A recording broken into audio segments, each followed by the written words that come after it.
Welcome back, ladies and gentlemen, for the finale episode of House of the Dragon Season 2 by Story Archives. I'm Mario Busto alongside the other host, Zachary Newton. Welcome back, everybody. It's a bittersweet night. I'm very excited to talk about this and to discuss this. Okay. But at the same time, I'm saddened by the fact that we're probably going to have to wait at least 8 to 10 months, maybe a year, before season 3 comes out of House of the Dragon. And if I had to guess, I would assume they are already filming or about to begin filming season 3, if I had to guess, right? Because I just don't see a 2-year wait for this again. That would suck so bad if we don't get season 3. That would hurt. Especially because season 2, for the most part, was complete setup for season 3. I mean, it was all of the chess pieces. It's like you're playing your RTS game, you're playing your Sid Meier's Civilization, you're moving all of your pieces into place, right? And that takes hours upon hours. And you don't want to rush that. There's a build up to it. There's stories to be told. And they do a good job of that. Season 2 pretty much, is set up aside from a couple of key battles that occur, but we really only see one, which is the Battle of Rook's Rest, and a couple of other action sequences, but for the most part, it's all about each side doing their best moves to kind of combat the other. And now we're at the end. One side seemingly has a huge advantage over the other in terms of dragon count, while the other side has a surprise coming on the Navy side, or the naval side. And there's just a lot of stuff that came out of left field in this episode that we're gonna have a good time discussing tonight. And hopefully you all enjoyed this episode. Hopefully you all enjoy as many podcasts and discussions as you can, because there's a lot to unpack here. So without further ado, Zach, what were your first impressions of the season 2 finale? Oh, by the way, the title of it was The Queen Who Ever Was, which is a play on Rhaenys, The Queen Who Never Was. Yeah. Overall good episode. It's kind of crazy how you can have a show about dragons and war have so little action in it, and it still is a great show. Like I love the storytelling. The world building is incredible. I'm more sad that this was just the last episode of the season than anything else, honestly. Like, I think this was a great setup episode. It makes me feel like the first episode of season 3 is going to be a hell of a fight. Oh, it makes me think every single episode of season 3 is going to have some sort of battle taking place. It seems like it might have to. I mean, I don't know how they're going to go about, telling the stories of all the battles in season 3, but I could picture this, seeing a whole bunch of different, like, individual different battles throughout the season. I would agree with you there. Yeah. We finally saw the Greybeards walking on down at the end of this season. It took them the whole season. Yeah, I've got some comedic comments. I got some comedic comments about a lot of things in this episode that I'll get to as when they're appropriate. You made a comment about, for a show about dragons, there sure wasn't a lot of action. I think the misconception, right, is that you kind of like action without, in my opinion, action without context, without build-up is worthless. It doesn't hit. There's no build-up to it. It's the reason why we love the Battle of the Bastards so much, right? There's this build-up of who Ramsay Bolton is. He's a douchebag. He's pretty much raped Sansa. He cut off Theon's dick. I mean, he's done all sorts of things that have absolutely just... He's taken Winterfell. I mean, he's done all sorts of things that are just make him a repulsive being, right? And then you get the Battle of the Bastards, and then it means so much more at that point, right? Yeah. To have just meaningless action the entire time would just be worthless. And I think that's why season 3 now, like, let's say they would have rushed battles in season 2, which was of course an option in the writer's room. They flip all sorts of things all the time in the writer's room. And that could have been a choice to push these battles out sooner, but would we have had the weightiness of, the pieces moving into place, the build up, seeing Tyland go to make an alliance with the Triarchy, seeing Aemond lash out, seeing Jaehaerys, the blood and cheese episode where Daemon makes a mistake and a child is killed because of it, right? Or do we get the freaking what is it, like 5-episode Daemon ayahuasca trip where he's just having like a almost like he's ongoing he's having like an ongoing occult therapy session with Alice Rivers, who pretty much confirms that she was behind all of his dreams this entire season. Like all this build up, man. And I think it's worth it. I think this is kind of like a big point I had in watching tonight, this finale, is that House of the Dragon is doing it correctly.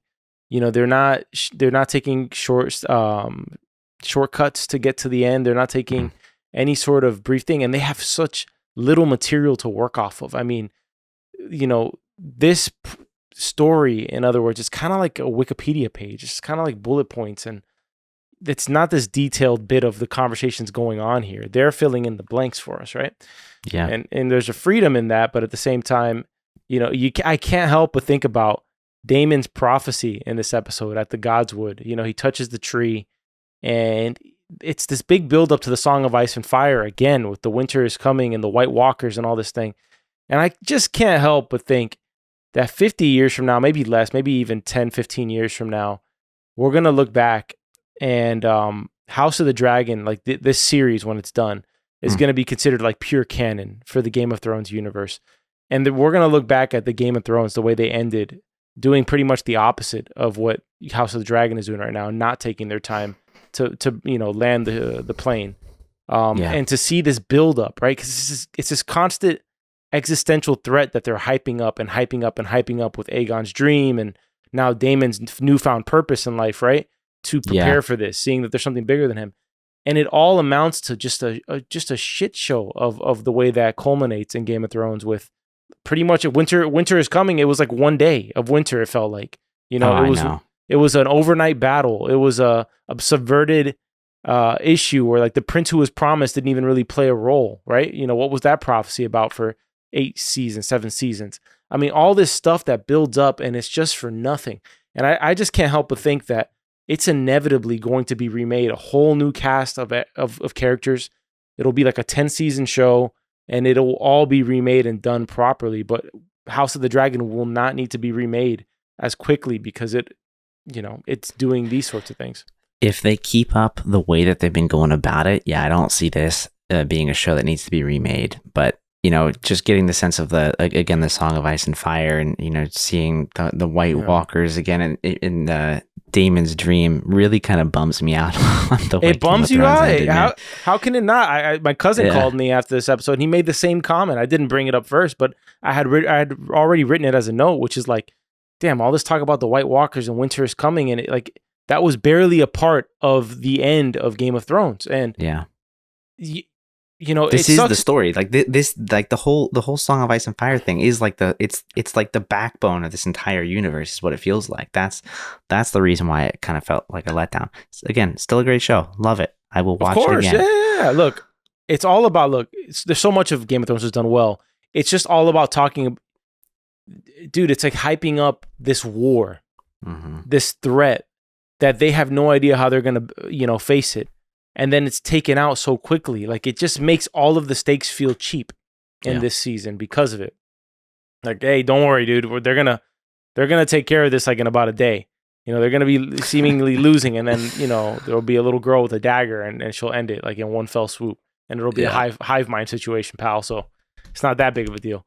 So anyways, I don't want to stay on that too long, but I think you can't really avoid it. You can't really avoid talking about the fact that we're hyping up winter is coming, and winter really didn't even make it very long, very far. And I'm, you know, it is what it is, man. As a super fan, you just want to see that given its proper due. And I think that it probably could have had another 5 seasons, to be honest.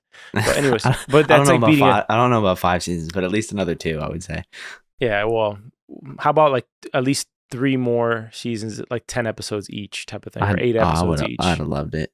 Would have loved it. All right, let's actually talk about this episode, but like I had to make that little footnote of like the build up and what that leads to. So there's a lot going on in this episode, really just a bunch of chess moves going on back and forth that we really see. There's an alliance with the Triarchy that's been finalized, which is probably going to, overwhelm. I have a feeling that this armada is just going to absolutely overwhelm Corlys, if I had to guess. I don't think he sees this one coming. No. And the Stepstones are going to be in the hands of these people, which I do wonder if that has implications for the Song of Ice and Fire storyline as well, which is like that little blockade that they have, or that ownership of the Stepstones, and that little tax that they want to, levy on anybody who passes through. I wonder if that's what makes that region so rich in the future. Is holding that in the Stepstones, because remember, we know Corlys is like the richest dude in the world, right? Yeah. So I wonder if just holding that is what's going to make the other side, like the East, all the more rich. That's interesting. I do agree with you though. I feel like this Triarchy is gonna end Corlys. I just don't see him coming out of this. I feel like most of the season has just been watching, even the last season, I think a little bit, has been watching like his downfall in many ways. I mean, he's lost everything along the way. Yeah. I feel like he's got to lose himself at this point. I don't know what's going to happen with his son that he thinks is dead. That's not actually dead. I don't think that we're ever going to see a return. Interesting. There. Yeah. Good point. Well, what if Rhaenyra is a part of this armada? I'm just kidding. He's probably doing an Alan, right? Because he has to shave his head because he has the white dreads. So, and Alan has to do the same thing. That's why he's bald. He's not actually bald. He's continually shaving his head, and they kind of had that little Easter egg earlier in the season when he's in the house with Adam. Corlys' whole sort of character arc in the season has been really driven by Rhaenys' death and this sense of finding a purpose when everything he did before was for his own glory, and now he's living for a greater purpose. I can't help but think Corlys dies by making it up to his son, like kind of show like his last dying moment is like a loving sacrifice of a son he never showed attention to. But there's a moment in this episode when Alan lashes out at his father and calls him out on all the crap, and pretty much is like, it's very convenient now that all of your heirs are dead, and now I exist to you, right? Yeah. And that's I think more than reasonable response for him to have.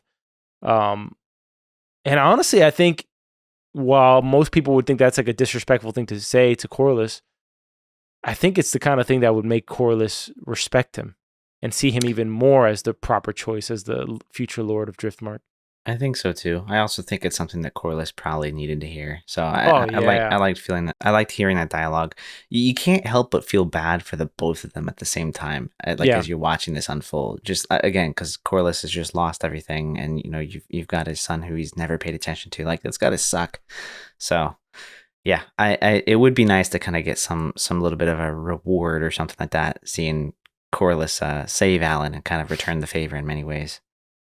Yeah, and I don't see the Lord of Driftmark being a title for Adam. I think something else is coming for Adam, whether it's death or whether it's glory, we'll find out. But he's much more meek now in the service of Rhaenyra. He's not like as bombastic as he is when he's in private with his brother. And I do think that there's an element of Adam that is kind of related to Ulf in a bit, which is that we're gonna see which one has a stronger spine. Because although Adam seems very dutiful, he also seems to be like somebody who's testing his mettle as well. But we're introduced by Thailand to Admiral Lohar, who is essentially like the commander of this armada on behalf of the Triarchy. Admiral Lohar kind of is an interesting character. Kind of reminded me a little bit of like Khal Drogo in a sense, like this person who is kind of barbaric in nature, but at the same time like is calling all the shots, right? They're not a lord. They're none of these things, but they command a tremendous amount of power. And you have somebody trying to goad them to sail across to Westeros, similar to how Viserys, not Rhaenyra's father, but Daenerys' brother, was always trying to bargain to just try to get this damn, Khal Drogo's army across the ocean, right? Yeah. And Lohar, the whole time I thought Lohar was trying to screw Thailand, to be honest with you. But it turns out that she has like a bunch of wives. we never learned how many. yeah. They actually flipped the gender of that character in the book. Admiral Lohar, I believe, is a dude, but in this show, seems to be like a lesbian powerhouse with a bunch of women wives, which we didn't actually get an exact number of how many she has, but I'm sure Tylen had a hell of a night. He didn't look too tired the next day. Yeah, so maybe maybe like 2 or 3, but I doubt it. Lohar seems like she's got like 6 or 7 of them. I was gonna say 10. yeah. Who knows? She's probably still adding. Didn't seem like as difficult. Like when they made such a big deal of like, I'll never sail with a man who can't best me. I was like, oh, you're a woman. He's like just beat the hell out of you in the mud. I mean, and he's kind of really weak. Yeah. So, by the way, he's like doesn't give you a lot of confidence in their fighting skills, does it? Yeah, if she lost to a little shrimp in the mud, where you're better. She just got bested by Tylen Lannister. I'm sorry, but like if she's hand-to-hand combat with Alan on the open sea, and we're to believe that she's gonna overpower Alan, like give me a break, dude. Yeah. But nonetheless, interesting character. I do think that they're gonna just F everything up for the Sea Snake, and maybe they'll take the title of the Greyjoys in this show. Like this Armada will just be never ending. Although I feel like if Rhaenyra would just stop beating around the bush about everything. Mm-hmm. Goodness gracious, dude. She has like 6 dragons at her command. Just go do what you need to do. Potentially 7th with Baela. It looks like she might get that dragon. She finally found it after Rhaena. Rhaena? Yeah, sorry. Baela is Jace's. You're right. My apologies. After walking and sleeping and walking some more, and then running, she finally found the dragon. Yeah, she walked almost as much as the Stark's Greybeard army this season to find this dragon. It felt like she was walking for a solid 4 days in this episode. Just by the time she sees this dragon, her face is so covered in crap. It's borderline hilarious. She looks like a petrified child when she sees this dragon, which is hilarious. Which, I mean, it looks kind of big and nasty. That dragon looked like the nastiest dragon I've seen all season. That looks like one of those horses that you see in the wild. That, ain't no saddle on that horse. It's like a pure Mustang type of thing. Oh, yeah. That, man, they really are saving everything for season 3. I was hoping we'd get at least that in this episode, Yeah. But maybe she just gets burnt to a crisp, and that's how season 3 starts. You could call it a ride or die here. Yeah. Don't know which one it's going to be yet. I really don't know where Aemond, where the advantage, how is this going to be a drawn-out war? Like, other than Rhaenyra absolutely screwing the pooch and losing her advantage. I feel like we saw the groundwork for that, right? Okay, tell me. So in this episode, Rhaenyra was thinking that, I've got all these dragons. Let's just go. Just take Vhagar. Let's follow the wisdom of the sea snake and, cut this thing off at the head. And that's what it felt like was going to happen until Alicent returns the favor and shows up in private and has the conversation where she basically lays out the plan of like, oh, Aemond's going to go fly out to Harrenhal. So just come over to King's Landing and, take the throne. And, I feel like even though she has the power on her side right now and could totally end this, I think, I feel like she's still going to try and take the way out that has less death, which probably will end up leading to just the same amount of death in the end. It's so dumb. It's so but dumb. But I feel like that's what's going to happen. We're going to see that occur, and then it's just going to drag on and on and on because, Aegon is not there. We saw him leaving Okay. I'd like to rebuttal. I would like to rebuttal here. All right. She's so concerned about killing innocents.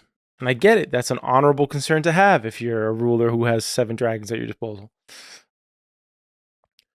Who usurped the throne? Which family? For the most part? The Greens. The High Towers, right? Yeah. Okay. Is it not a just cause to march out, eliminate the entire High Tower army? Okay. Anybody who's marching against you dies. Okay. This is bottom line. It has to die. All right. Vhagar will have to show up at some point in a battle. Mm-hmm. Vhagar's the only weapon that they truly have against her at this point. It's true. You could argue it would be far more dangerous for her to walk into King's Landing, where you have Aemond who's just burning towns, right? What if Aemond just gets pissed? He's like, all right, I'm just gonna burn King's Landing. I'm gonna really set the the precedent for what my future ancestor will do to the city. I'm gonna really just do this and burn it down because I can't rule it anymore. So I'm just gonna ruin it for everybody else. Seems like something Aemond would do. Why not just march out to battle and fight the war?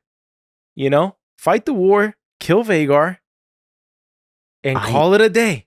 I think that's a very noble idea. I wish that's what she would do. I don't think that's what she will do. Agreed. That's the only thing, and that's why how I see this, just being spread out over so many episodes or potentially seasons here. I just feel like this opportunity is going to be squandered where they do have the leverage at the moment. Because it would be pretty quick, honestly. I mean, it would be a pretty quick battle. Well, and not all that many. I mean, in the end, it's at least armies, not a bunch of innocents. If you're gonna fight this battle in Harrenhal. Well, that's what I'm saying is that Harrenhal's pretty much, it's pure battlefield over there. You don't got civilians just roaming through Harrenhal at the moment. It's where what's his face is going to march, right? It's where Alicent already told you Aemond is going to go in 3 days' time, right? Yep. She said he's going to go to the Riverlands in 3 days, which is ridiculous treason. I really want to talk about that shit. But they're heading to the Riverlands. So she knows where he's going to be.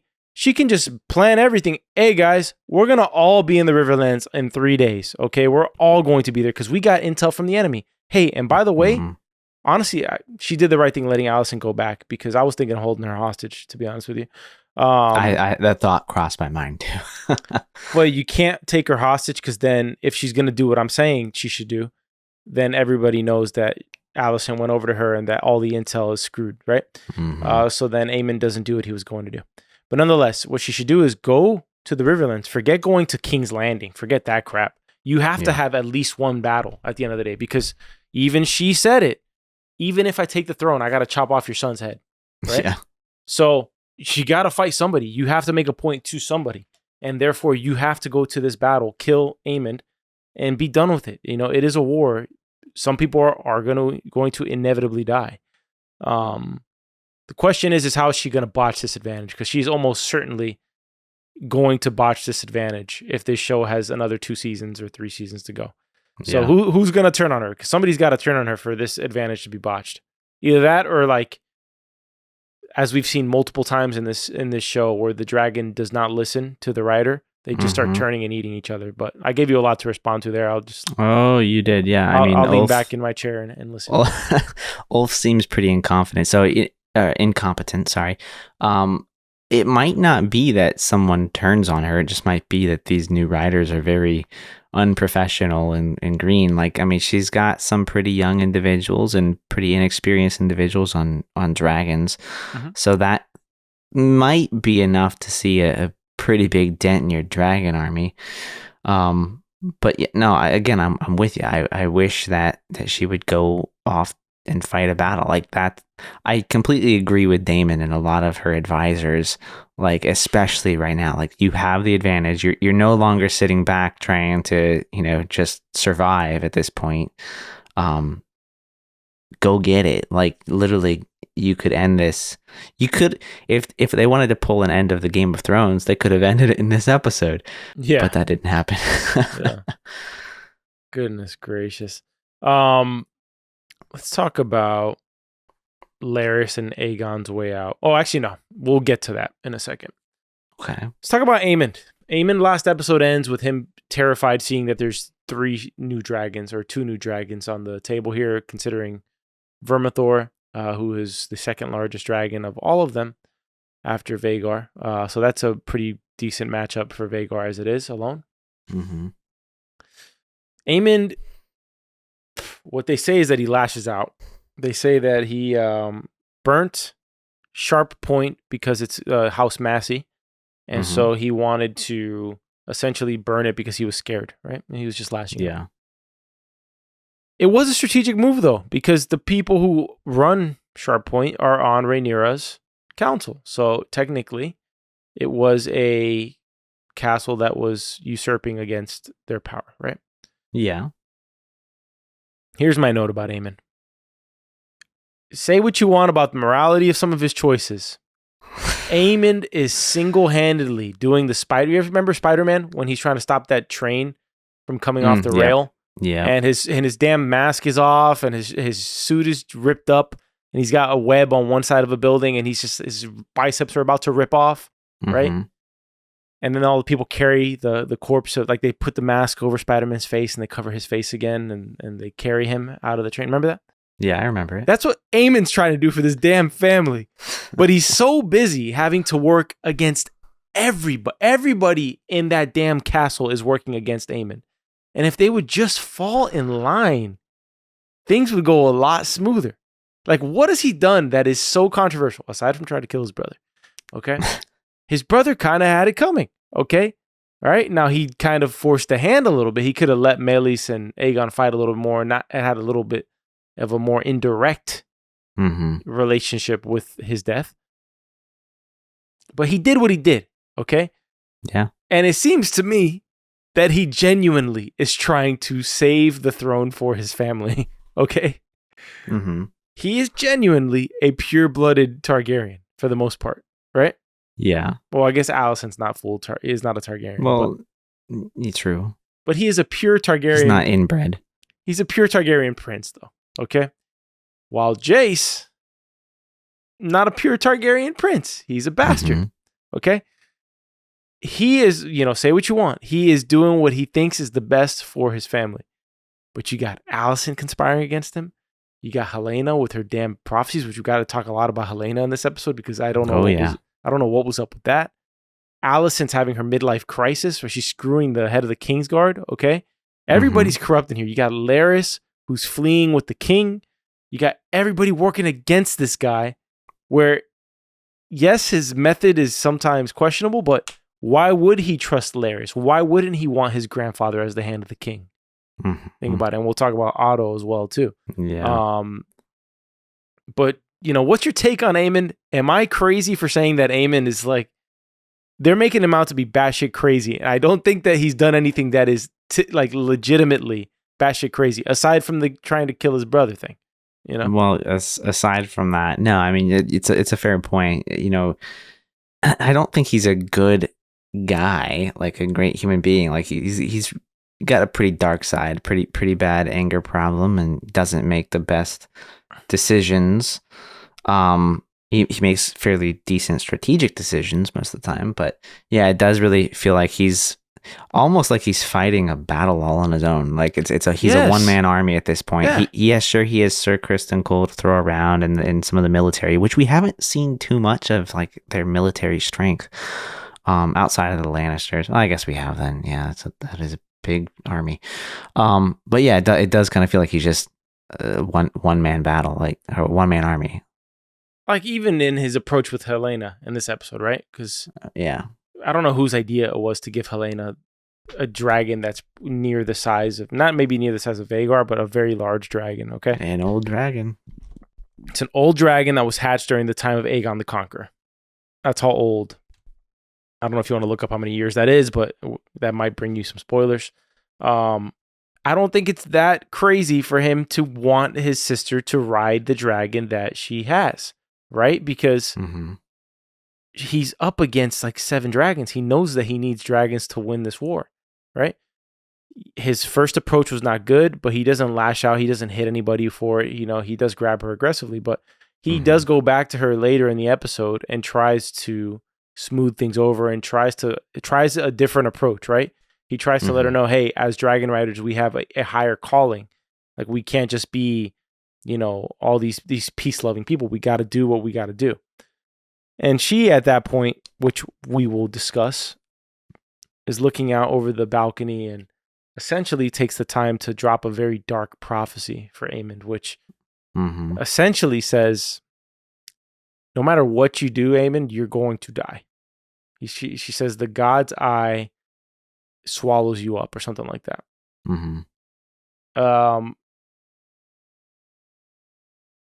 Maybe not such a good idea to tell a guy who's like Aemond that he's going to die no matter what, because if he's going to die no matter what, you're already dead. You're already dead. It's like Tommy Shelby says, right? Yeah. So what is a guy who just burned a town because he decided to burn a town, right? Yeah. Although it was strategic, he still did burn it to the ground, right? Mm-hmm. What will a guy do with the information or the belief that he is doomed to die? Or maybe he won't even believe he's doomed. Maybe he'll do a Cersei. Remember, Cersei has this prophecy that haunts her that all of her children will die. And so she works violently to stop that from ever happening, right? Maybe he doesn't want to believe it. Maybe he pulls a Daemon. He tries to shape fate in his own hands and tries to do everything so that he won't die. A guy like that is dangerous as hell. So I think if he wasn't already a monster, which we know he was, he is an even bigger one at the end of this episode. Yeah, I feel like that'll probably more unleash him than anything, light a fire under his butt. Yeah. Not a great thing. She did also say that Aegon would come back to the throne, though. So Larys was right? Potentially. I mean, it seems like it. Escape now and come back when the time is right. I don't know how Aegon's going to reascend the throne. But it seems like it. She says Aegon has not seen a victory. He has not seen a victory yet.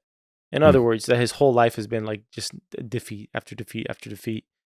So it's prophesied that Aegon will have a victory. Whether he is the final person on the throne or not remains to be determined. I would be shocked if he comes back as the actual final king. But at first I thought his suggestion was the wrong one. But it turns out that I think he was just about perfect in his timing to get Aegon the hell out of the castle. Because if it wasn't Aemond that was going to kill him, he got lucky and didn't realize that Alicent was going to turncoat. And so if Rhaenyra does come to the castle, it would have been Aegon's head anyways. So perfect timing for Larys again. They're supposedly heading off to Braavos, I believe. And that's where Larys has stored all his family's wealth that he's stolen after killing his brother and his father, which, let us not forget that is who Larys is. Okay, this is not like the only reason he's also a foot-loving pedophile. Yeah. He's a pedophile? Or freak. I wouldn't say he's a pedophile. Okay. Well, I guess it remains to be determined. It wouldn't really surprise too much. Yeah. But let's not do that to Larys tampoco. Let's leave him at a foot fetish guy. All right. What are we doing here with Larys? Like, he's not this fun-loving, redeemed cripple. He's a guy who sees Aegon as the most easy, the most malleable person, right? What does he do with Aegon to convince him to leave? He says, Aegon the victorious. And then Aegon, of course, buys hook, line, and sinker into it. Aegon's the realm's delight. So, Aemond does the actual reasonable thing, which is we're not going to trust you, dude. You probably killed your entire family. I'm sorry. If you killed your entire family, we can't trust you. Granted, he could try to kill his brother. Yeah, I know. It's a pretty weak argument coming from Aemond. But is it, though? Otto would approve of what Aemond did. I'm almost certain of it. I would agree with that. I fully believe that was the right decision. I think beyond just calling him out for a wrong that, Aemond practically committed himself. I mean, Larys is just a slimy guy. Yeah. Trying to get power and trying to control his brother. So, yeah, I 100% agree. I would not want that around me either. I think the show does a good job, always has done it since Game of Thrones, of making unlikable characters likable in moments. Even Littlefinger was likable in moments. Like, every character, for the most part, has been likable in moments. Even the ones who have done despicable things are likable in moments. All right, let's talk about sulking Jace, or Jake, whatever the hell you want to pronounce it. He's really upset about the new writers. And this episode, we see valid reason why he's mad. You got Ulf, he's got his feet up on the table, demanding the little chickens, the little pheasants. He wants more of those little birds. He wants more wine. He's really... He hasn't eaten in a while, though. Not a great meal, so... Yeah, look, I love Ulf. I'm not going to lie. He's the comedic relief that this show needs. In fact, I wrote while I was watching it, or after the show, I put, he's just absolutely tripping the entire episode. But he reminds me of, you ever see a movie where somebody like time travels? Somebody time travels back in time to like a medieval period, and they speak almost an entirely different language because these people are so prim and proper, right? so Jace is coming in and saying, "Remember, you forget yourself, sir." And he's just there like, "Oh man, let me hug you. Let me look your hair. Look how dark it is." He's just, oh my god, and he went over and like tried to rub his hair too or something like that. Yeah, he is just not ever going to be somebody who goes with the high lords and ladies rules and regulations, right? So, what's going to happen with Ulf? I'd make the argument that he's less likely to turncoat than somebody like Sir Hugh.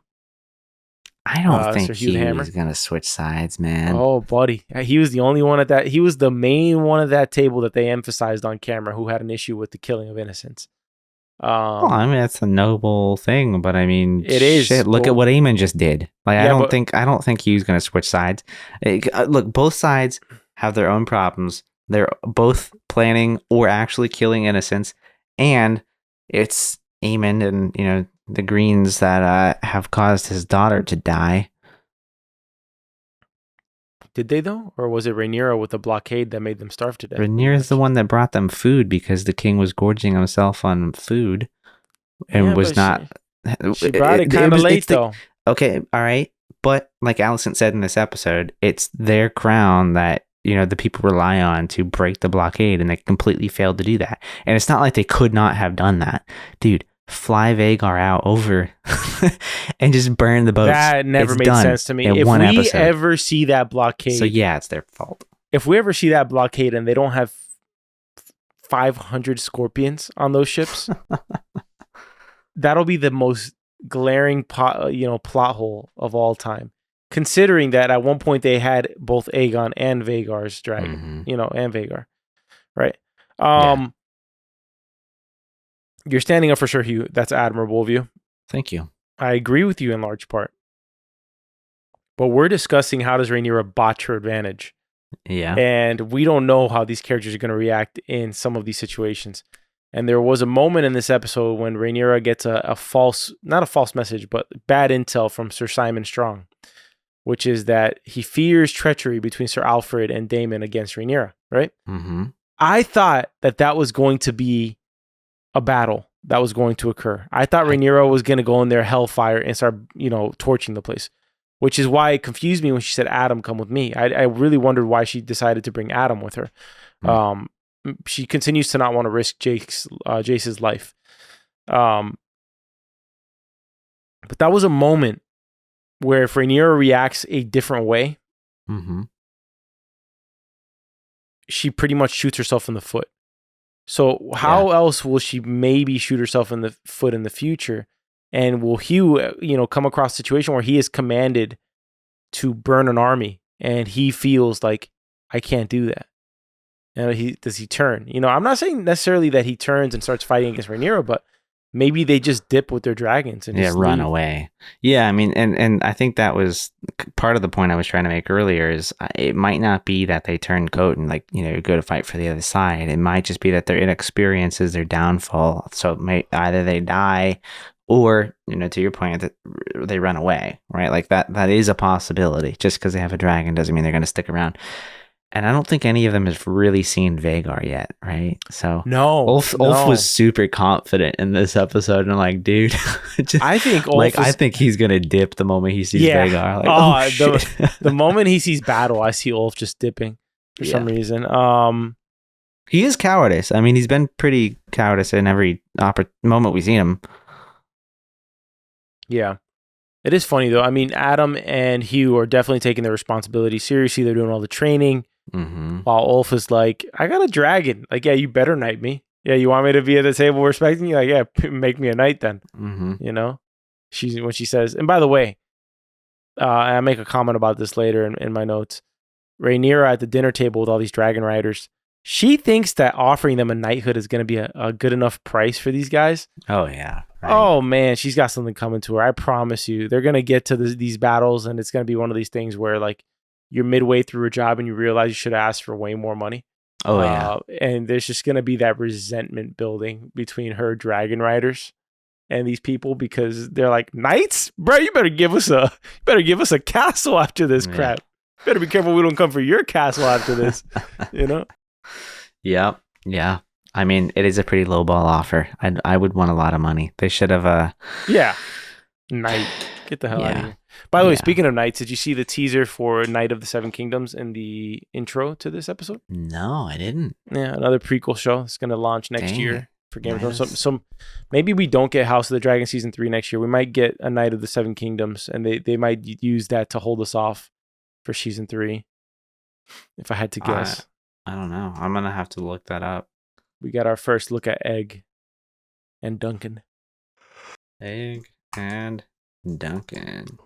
Yeah, don't look up too much. I actually know a bit about that book. I'm like halfway through it. I was just gonna watch the trailer thing or the teaser. I didn't see anything. Yeah. We talked about Corlys advising Rhaenyra on her indecision. I don't think we need to cover that anymore, but we did get that fun bit of trivia about Helena's dragon being one that was hatched during Aegon the Conqueror's time, which we haven't seen her dragon yet. So that must mean that dragon's got to be huge, like Vermithor type big. Yeah, I would imagine it's as big, if not bigger than like what Rhaenys's dragon. I always assumed that Vermithor, like I thought Vermithor was the second largest dragon. Is Dreamfire the how big is Dreamfire compared to Vermithor and Vhagar? Can you pull that up?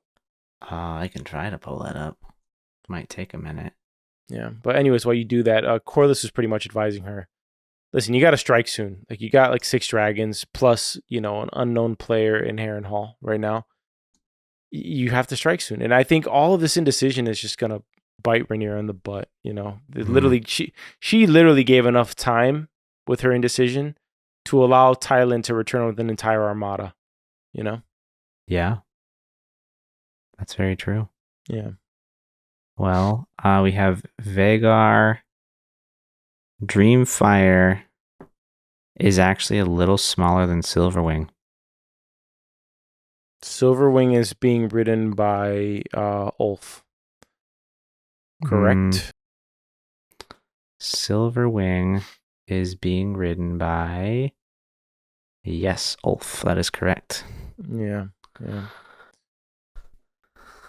Okay. A little bigger than Caraxes. And bigger than Meleys. Yeah. So not the biggest, but a full-size fighting dragon for sure. Yeah, definitely not a little baby one. Yeah.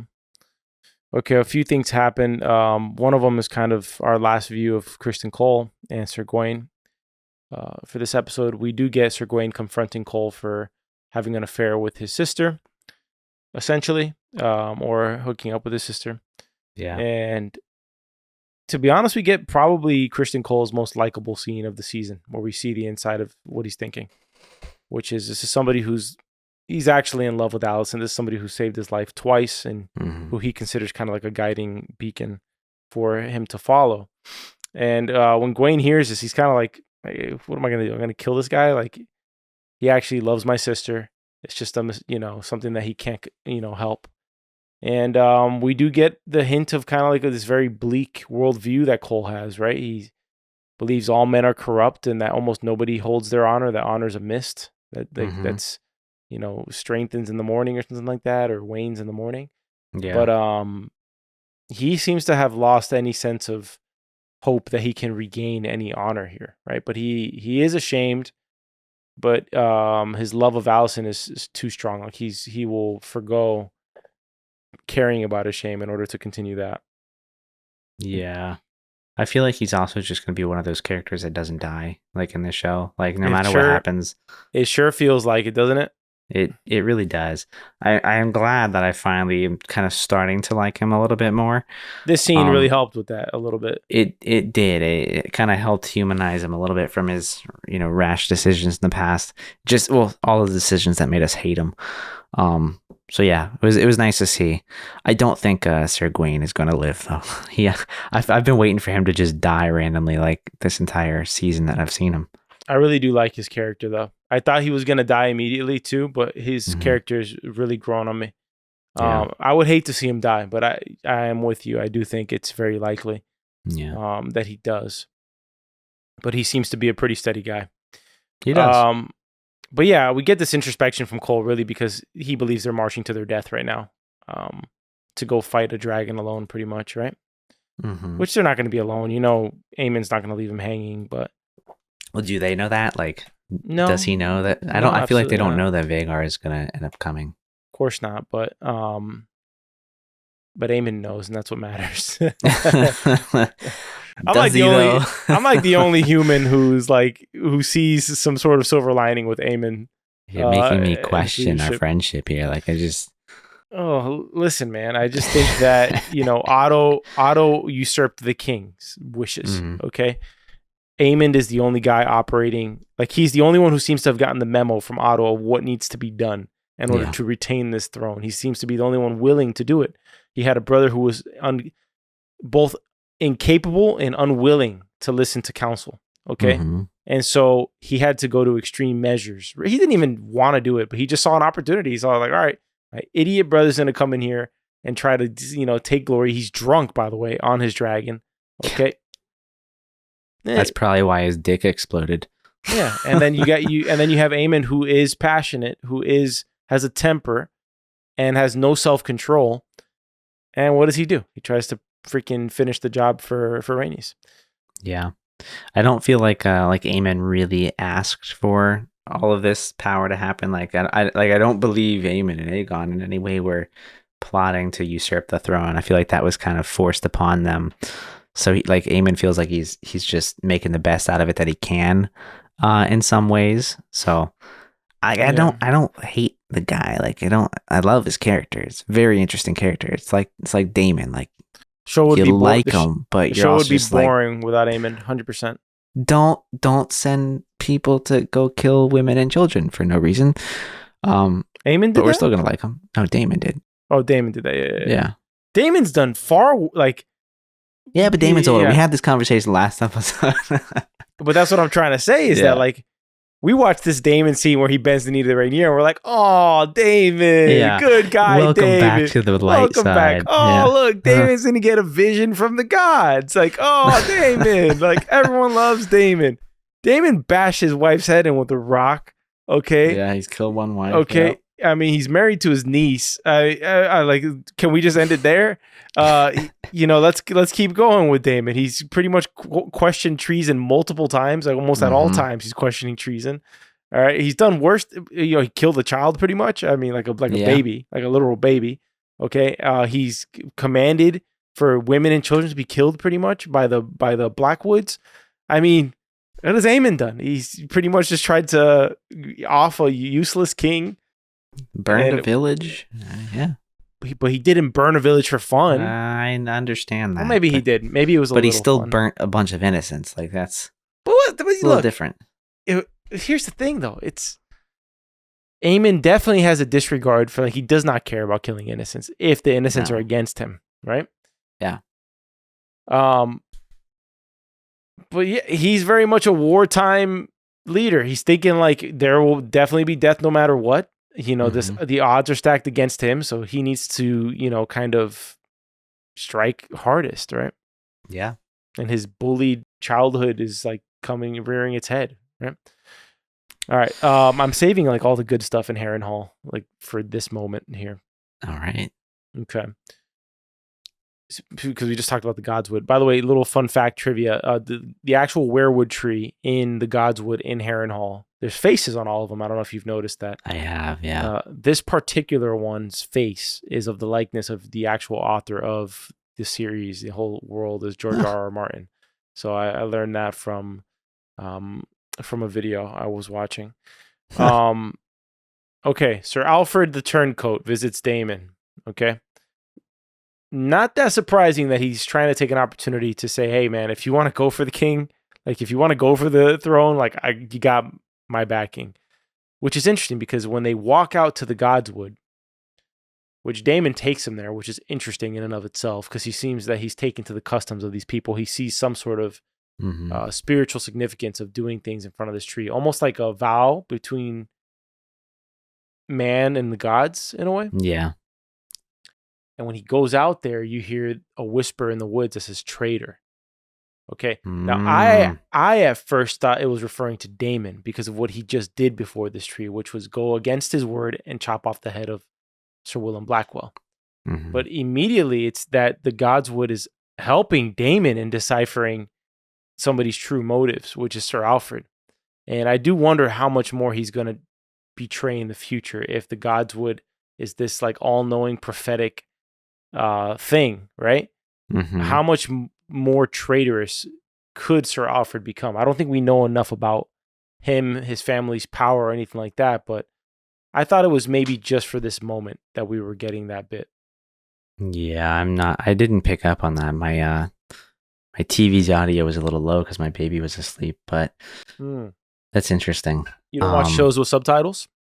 I do, but I didn't turn them on until after that. I was trying to toy around with the volume, and my wife texted me. She's like, "Can you turn it down?" I'm like, balancing dialogue and dragons is a little complicated. Gotcha. But yeah, I didn't see that until you just mentioned it. I don't know, like that. There's really going to be some big moment with him. It kind of feels like it. I mean, why else bring it up? Because that conversation was going to happen regardless. Yeah. But I'm struggling to try and think of like what he would do as a traitor. You know, like is he just, maybe he's the one that flips sides and it's not a dragon rider and it just wipes out all of their land forces or something. Maybe. I would say that this scene was the moment I knew Daemon was not going to turn on Rhaenyra, like for a fact. Was this scene. But then I changed my mind later when I saw this moment, which we're going to talk about right now. Daemon's having perhaps the only night of sleep we've ever seen him have peacefully in Harrenhal, right? He seems to be sleeping peacefully. Seems like it. And Alice Rivers is essentially sitting on, his bed. He's essentially passed all of her tests, I guess, or maybe she sees that he's now open to the lesson that she's been trying to teach him the entire time he's been here, which is that he realizes the world is not to be governed, that he is just a player on the board. He is not controlling his own fate, right? Yeah. And so we get this, by the way, you see this antler man I saw by the that tree. I don't know anything about that. I have no idea what that's about. I want to learn more about that, but I don't have anything to say for this episode. Yeah. But he gets a vision, and in this vision, he sees that winter is coming. He sees the White Walkers. He sees his own death and the loss of many, essentially, if he takes like this sort of selfish path, right? We see the three-eyed raven. And we see kind of like this path forward through all the the hopelessness. We see 3 eggs. We see a bunch of dead dragons everywhere, pretty much insinuating that all the dragons die, right? Yeah. And then we see hope. We see these 3 eggs that hatch, and we see somebody who's controlling almost all 3 of the dragons, right? That's Daenerys. Yeah, it's Daenerys. Yeah. And then we see Rhaenyra on the throne, and essentially the message there is that he is helping her get there. But then we get this weird bit where when he turns around, it's not Alice Rivers, it's Helena. Okay? And then it makes me wonder. She says, "You know what part you must play." Is she the three-eyed raven? Is she in connection with the Godswood? Is she manipulating what's going on here to keep her family in power? Is she Alice Rivers? Has she taken control of Alice Rivers? What is this? Do you think she could be a seer? She's definitely a seer, 100%. I mean, that might be it. I mean, she definitely seems to be in touch with the three-eyed raven, which I feel like its root system goes to these trees or something. Like I feel like there's some big connection there because it felt like the transition into that vision was almost like, kind of taking the path through the roots to the three-eyed raven. Yeah. So that was interesting. Well, you pause on an interesting frame, which is this darkness that feels almost like Stranger Things when Eleven's in the Upside Down, or if she's trying to communicate with it. If you can just skip back 2 seconds where we see Helena in that darkness, you see how the lights go out, right? Yeah, the lights go out. And she's facing him, right? And that's the same exact direction she's facing pretty much when we see her in the next scene, which makes me think that she is getting this vision as well, and that she is directly communicating with Daemon. In other words, she is not on Team Green. she's not on Team Black. She's on Team World, pretty much. She's Team on, World. yeah. Like She's on. We're part of a much bigger plan. All this is worthless and useless to be fighting amongst each other. And Daemon, like, she knows that the path to get to, saving the world is to get Rhaenyra on the throne. That's what it seemed like to me. Yeah. What did you make of it? What were your thoughts? Because you seem to have a lot of thoughts about this bit with Helaena. I mean, this whole like vision sequence was kind of wild. I had to flip it back a few times to take a look at it. But no, I am with you. I think like this is really her speaking directly to Daemon, almost like she like entered his dream, or vision, whatever you want to call it. So I do think that's real. But yeah, I think if anything, she's probably more on Team Black than she is Team Green, because I feel like the Team Black side is like the one that is intended to unite the world. I mean, like that's at least what Daemon was able to pull out of this. Maybe Helaena kind of has the same, thought here that Rhaenyra could unite the world against I guess the Night King. I thought it was like, there was a moment when I saw this scene where I thought maybe, what if this is like the craziest twist ever, where Helena's not like dumb, where she's not like, what I mean by dumb is that she's kind of like oblivious to the things occurring. Yeah. Maybe she's the puppet master. That was like something that crossed my mind for a couple of seconds. I don't believe it to be the case, obviously. No, I don't. But I thought to myself, can you imagine if she knows damn well she's going to get on her dragon and do things, or she's been manipulating Daemon this whole time? There was a part of me that thought maybe she was putting in Daemon's head that his role is to kill Rhaenyra, to turn on Rhaenyra. That was something that crossed my mind. But could be wrong. It's a question in the back of my head. It's not something that I was taking very seriously at this point. But yeah, like, what you must do. I'm like, this moment, take the throne. Like, what is it?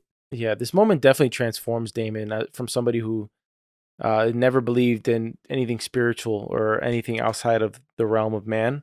And it does make me wonder who his allegiance to is truly now, right? He tells Rhaenyra, this war is just beginning. It has nothing, it's like nothing to do with us, type of thing. So I'm very interested about that.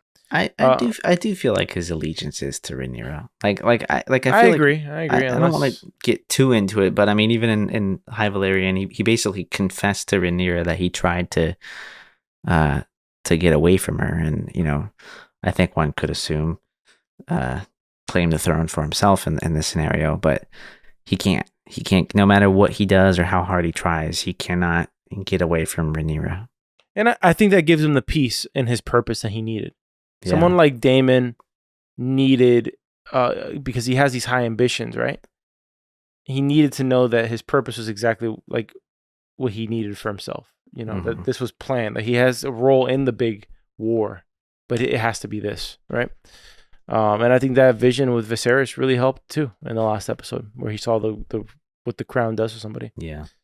All right. We get the scene with Daemon bending the knee to Rhaenyra. He commits his troops to her. It's a fantastic scene, and she all but warns him that don't ever leave me again. And he's like, I literally can't. I tried. Yeah. Like, I was really trying. I was a little surprised Daemon never had some sort of little affair with Alice Rivers. It is a little refreshing, I guess. Well, I mean, it would. I don't think he could have. Like, I mean, like, I feel like it would have been detrimental to his character, because his entire time in Harrenhal has been like this transformation of like, I want the power, I want the crown, to like, oh no, like I'm here to serve you, and bend the knee. Yeah. If he, and like, and it was like a very positive character arc that we were seeing with him this entire time here. So if he were to have an affair, that would have ruined that whole storyline there. He would have had to have turned on Rhaenyra. Yeah, totally. Let's wrap up a couple of things here. Jace stops sulking because his betrothed is perfect. Bela's like literally the perfect woman. Like, she's just like, hey, stop being a little bee, sack up, go do what you got to do. Stop feeling bad for yourself. It's pretty pathetic. She says it in the nice way to say that kind of message, and Jace does you finally kind of snap out of his 2 or 3 episode funk here, right? Mm-hmm. Or actually 2 episode funk. All right. Alicent asks Orwell for safe passage to what we find out is to go see Rhaenyra. She wakes her up in the middle of the night. She essentially wants out. She just, after all the damage she's done, she just wants out. She wants to go skip away and walk through the pine trees and chill. I didn't think that was going to be the purpose that she found in the last episode when she didn't kill herself. I didn't think it was going to be to run away from everything. But she essentially agrees to give up her son to allow him to die. And we get the word from Rhaenyra that says a son for a son, which is a kind of cursed phrase in this series so far. So I do wonder how that goes again. And the whole scene is pretty much boohoo Alicent. I really hated you, Rhaenyra. I was jealous of you, and I hated how you disregarded things. Like, okay, boohoo Alicent. The whole scene. Mm-hmm. And Rhaenyra, funny enough, is just not as receptive to it as I thought she would have been. Actually, I thought at one point she was going to take her hostage. But we do get the kind of point of the meeting, which she takes forever to get to, which is that, hey, Rhaenyra, you don't got to do all this killing of innocent people. Like, I know you have this whole plan and everything, but I'm going to hear and disrupt it. Let you know that the son that I have no control over, I'm going to get him to bend the knee to you. And while he's gone from the castle, and you can just walk in and take your throne, and everything's going to be great. You can just do it 100% peacefully. And Rhaenyra doesn't really tell us what she's going to do, so that's going to be something we find out in season 3. I hope she does not just go to King's Landing. I have this feeling that she may, but I mean, I don't think. I feel like that would quickly turn into a battle there on the front of King's Landing because Aegon's not there. Also, Alicent, man, like, what a hell of a mom. I mean, you're literally going to let Rhaenyra behead your oldest son while your other son is off in battle dying at the hands of Rhaenyra. Herself. She's always contradicting herself, like always contradicting herself. She doesn't know what she wants. I wouldn't be surprised if she turns on Rhaenyra again. I wouldn't be surprised at anything with this woman. I just really, she cannot be trusted. She's literally working against her family almost at all times. It feels like, at least this last half of the season, it feels like it. What can I say? She's literally given up key intel to the war, right? So. Oh yeah. Like you basically just told everybody, hey, we're gonna send a nuke to this area. Yeah. Just dip. Yeah. Or not even dip. Like, hey, ambush. Oh, that too. All right, so then we wrap up the episode with pretty much a montage of all of the chess pieces moving into place. We see the new dragon riders suiting up. We see the graybeards that Cregan Stark sent over on episode 1 of season 2 are finally by the Freys, by the twins. They're crossing the bridge. We see the Hightower's enormous army marching with the dragon of Daeron, the Blue Queen. But we don't see the actor yet for Daeron, which is interesting. We see the Lannisters marching with their army. We see Daemon looking over his army, looking badass because he has the coolest armor in the game. We see Alicent walking hooded, doing whatever she's doing, looking at the sunset or sunrise. The Triarchy imagining Armada, the pine trees. Yeah, the Triarchy Armada sailing. We see Alan and Corlys. Corlys has the second coolest armor in the game as they make their way to rejoin the blockade. We see Rhaena looking horrible, coming face to face with her terrifying, hopefully future dragon, the sheep stealer.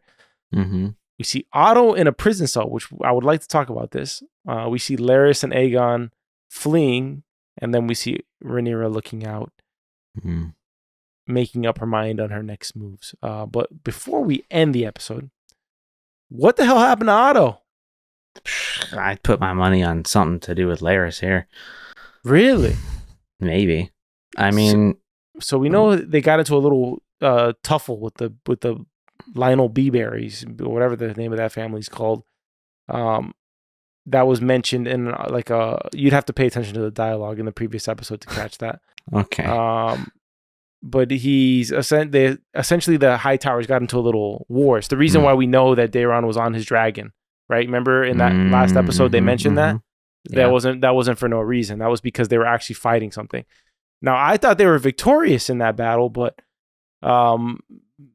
who knows what prison cell he might be in? Maybe somebody captured him along the way. We have no idea. So I'm very interested in that because I think he's like the most compelling actor in the entire series. To be honest, besides Daemon, of course. He definitely strengthens the side of the greens. That's for damn sure. Yeah. I don't know. I mean, I forgot about that fact of that battle, but the reason I was thinking Larys is just because Larys knows that Otto's a threat to him. Aemond wants Otto. He doesn't want Larys, so he feels kind of, I guess, nervous about that. So who knows? And with that officially wraps our deep dive coverage of the finale of season 2. Now, before we get into categories, where do you think season 3 takes us, Zach? I find it so hard to believe that we don't start with a battle at the top of season 3 after seeing so much build up. I mean, like you've got armies marching into place. You've got ships on the move with the to try and break the God, what's it called? The blockade. The blockade. Thank you. You got dragons in place.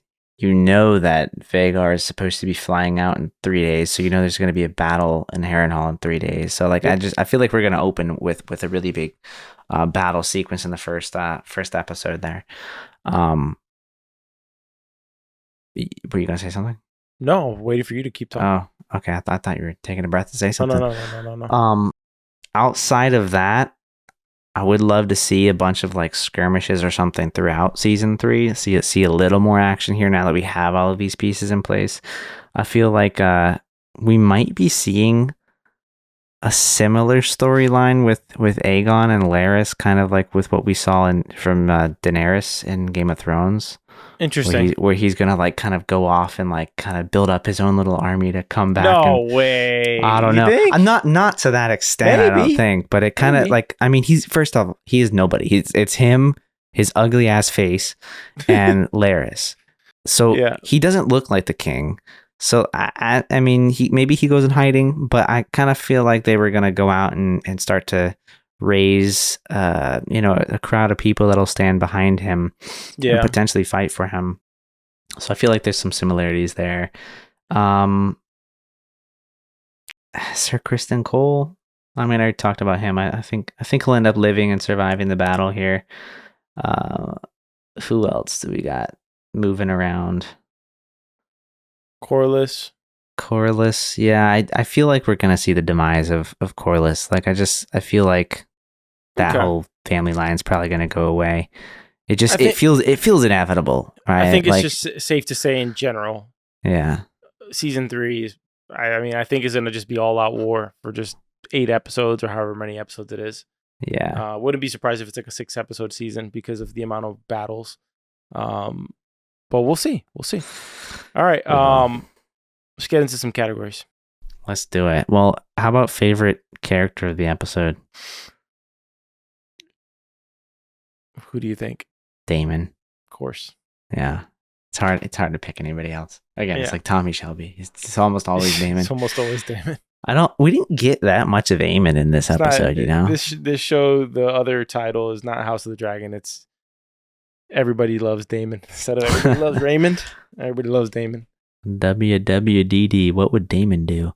Yeah. How about favorite scene in the episode?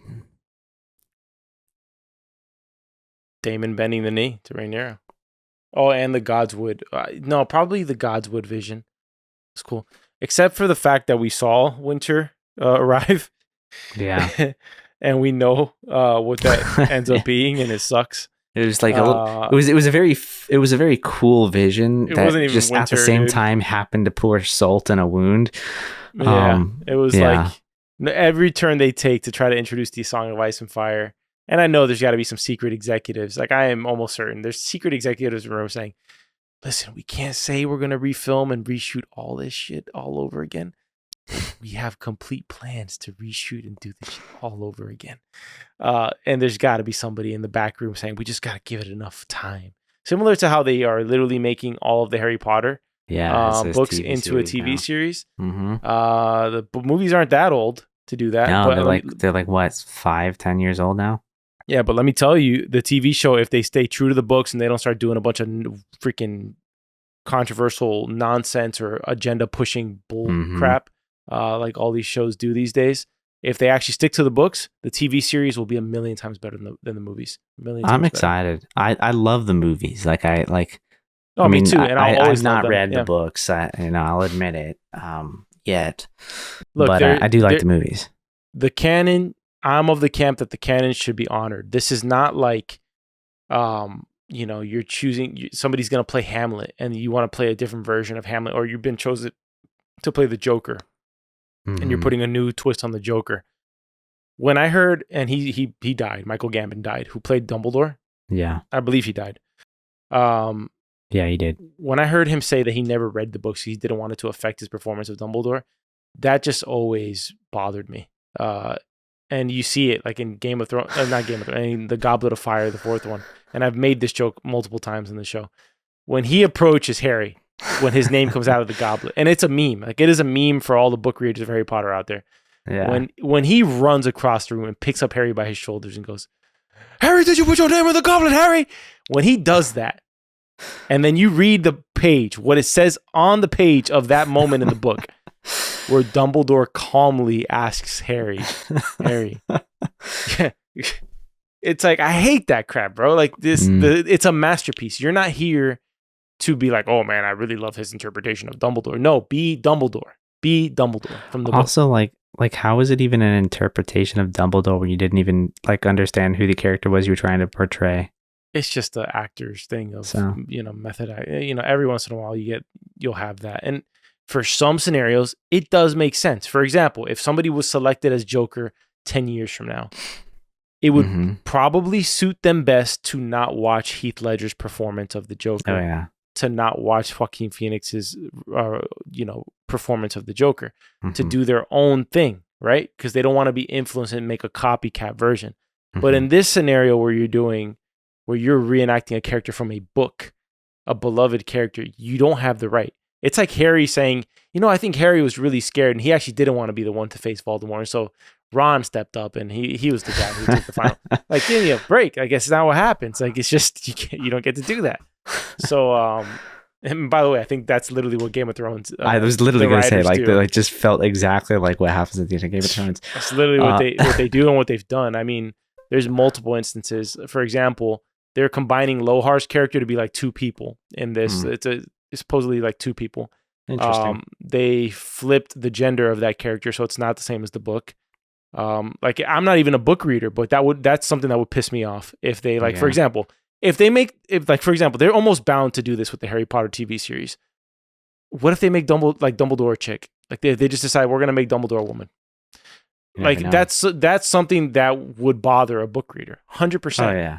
Yeah. 100%. Other people will be like, it's not a big deal. Like, it doesn't change anything. Like, yes, it does. Like, it just, like, it's like making Gandalf a woman. Like, it's just, it's a very, very prominent character in the story. Yeah. You can't change that. You can do it with the side characters, like, I guess, like with a Lohar, I guess it's acceptable, but it doesn't make a difference. But like, if you did it with a core character, like, it was Harriet Potter instead of Harry Potter, like, you can do that for the spin-offs. Dude, but don't do this for the main thing. Yeah. So, anyways, I forgot where I was going with that. Yeah. Well, I agree. I thought the vision sequence was great. Like I liked most everything that happened at Harrenhal. I think was the most interesting parts of this episode. Yeah. So I'll stick with that as well. How about favorite line for this episode? I kind of like the dialogue between Larys and Aegon. I thought it was comedic. I like the whole bit with Alicent talking to Daemon, saying like, you realize the world is not to be governed or something like that. I like that whole bit. Yeah. You're going with the deep lines, huh? Yeah, I guess. I don't really have one. I didn't write any down. The only one I wrote down was I can't even piss without it running down my leg from the king, Aegon.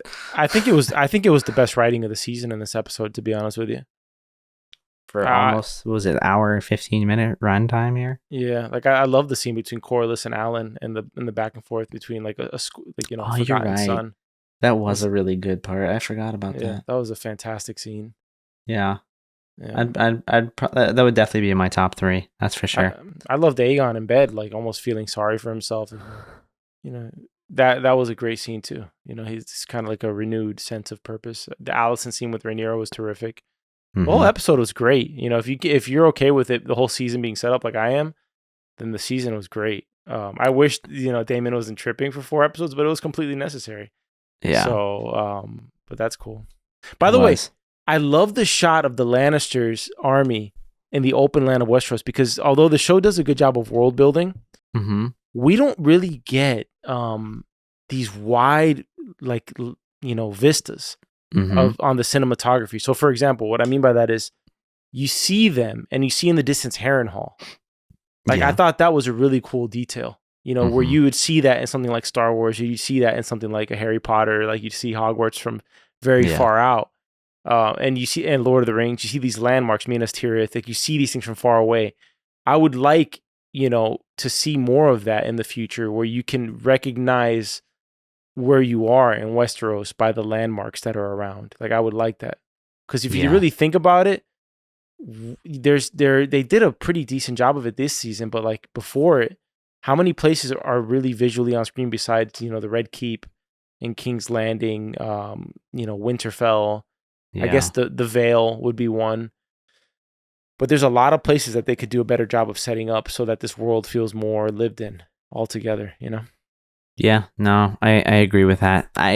When I was watching even Game of Thrones, like I just found it kind of hard to know where I was a lot of the times, like because everything was very close up and personal, which I liked it. Like it was fine. But I never really got a sense of like how truly big and massive this world is.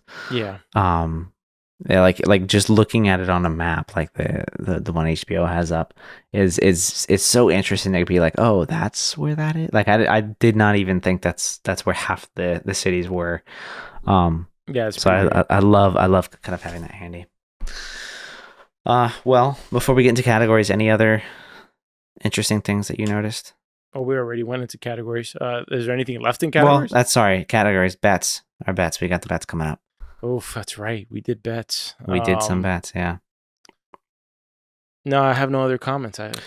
The only thing that we didn't really talk about that I heard, Helena, when she was talking to Aemond, well, another thing that confirms that she's like a seer or something. She's like, I saw you burn. Oh yeah. Aemond, and she says that his dragon is dead too. So she said that his dragon was dead? Yeah. Okay, I didn't catch that bit. Yeah. I did not. That I missed completely. I was kind of more focused on the Aemond's emotional reaction. Mm-hmm. And he's like, I could hang you for treason for saying that. Very Joffrey-like. Yeah. Yeah. I don't think I've met a character in this show that I've hated as much as I hated Joffrey. Ramsay. I really didn't like Ramsay at all. I hated Ramsay so much. I hated Ramsay. Yeah. Golly. I mean, Joffrey was like a great heel. Joffrey was like the kid you hate, but at the same time, like he's just so annoying. Like at least Ramsay, even though he was despicable, was interesting. Like every time he was on screen, you're like on the tip of your toes, like what's about to happen. But yeah. All right. Well, that was the only other thing that I think I caught out of this episode. Joffrey's like if year 1 Draco Malfoy was in charge of King's Landing. Just like, yeah, all right, a little more unhinged though. Yeah, for sure. Alrighty, well, let's hop into some bets and see how we fared. See, ladies and gentlemen, Zach. I trust Zach completely here because I don't remember what we bet on. I don't remember what I said. But I'm sure I will when he says what we bet on.